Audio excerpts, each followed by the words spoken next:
हे राजन, अब मैं माघ के उस महात्म को कहता हूँ जो कार्तवीर्य के पूछने पर दत्तात्रेय जी ने कहा था। जिस समय साक्षात विष्णु के रूप श्री दत्तात्रेय जी सत्य पर्वत पर रहते थे, तब महिष्मत के राजा सहस्त्रार्जुन ने उनसे पूछा कि हे योगियों, मैं श्रेष्ठ दत्तात्रेय जी, मैंने सब धर्म सुने, अब आप कृपा करके मुझे माघ मास का महात्म कहिए। तब दत्तात्रेय जी बोले, जो नारद जी से ब्रह्मा जी ने कहा था वही माघ महात्म्य तुमसे कहता हूँ। इस कर्म भूमि भारत में जन्म लेकर जिसने माघ स्नान नहीं किया तो उसका जन्म निष्फल हो गया। भगवान की प्रसन्नता, पापों के नाश और स्वर्ग की प्राप्ति के लिए माघ स्नान अवश्य करना चाहिए। यदि यह पुष्ट शुद्ध शरीर माघ स्नान के बिना ही रह जाए तो इसकी रक्षा करने से क्या लाभ।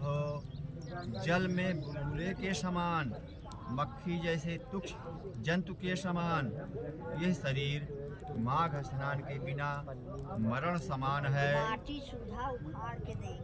विष्णु भगवान की पूजा न करने वाला, विष्णु भगवान की पूजा न करने वाला ब्राह्मण बिना दक्षिणा के श्राद्ध, ब्राह्मण रहित क्षेत्र, आचार रहित कुल, ये सब नाश के बराबर हैं। गर्व से धर्म का, क्रोध से तप का, गुरुजनों की सेवा न करने से स्त्री तथा ब्रह्मचारी बिना जली अग्नि के हवन और बिना साक्षी के मुक्ति का नाश हो जाता है।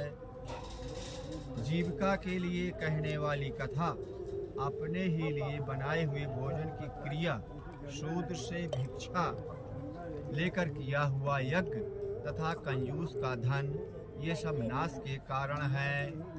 बिना अभ्यास और आलस्य वाली विद्या, असत्य वाणी, विरोध करने वाला राजा, जीविका के लिए तीर्थ यात्रा, जीविका के लिए व्रत, संदेह युक्त मंत्र का जप, व्यग्र चित्र होकर जप करना, वेद न जानने वाले को दान देना, संसार में नास्तिक मत ग्रहण करना, श्रद्धा बिना धार्मिक क्रिया, ये सब व्यर्थ है।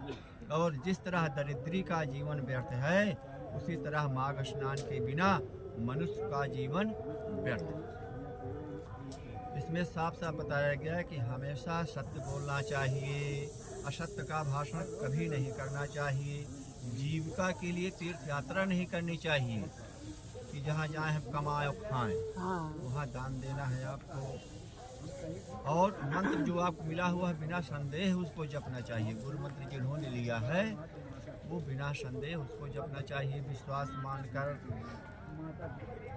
श्रद्धा के बिना धार्मिक क्रिया, जिस धर्म को करिए, जो हवन करिए, जो पूजा पाठ करिए, उसमें श्रद्धा भाव रखनी चाहिए।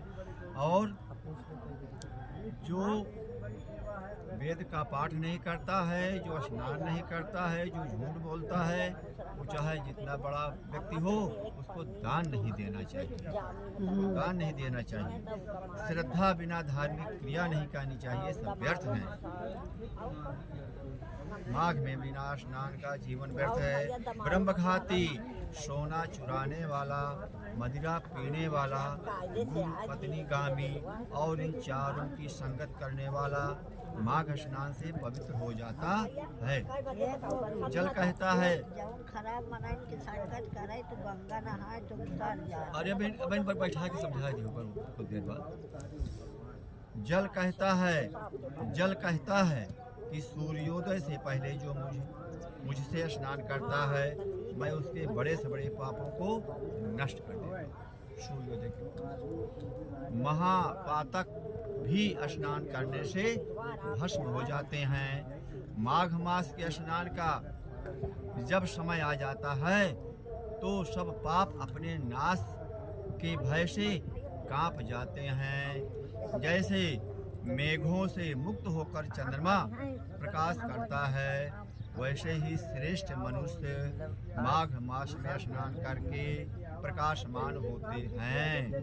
काया वाचा मनसा से किए हुए छोटे या बड़े, नए या पुराने सभी पाप स्नान से नष्ट हो जाते हैं।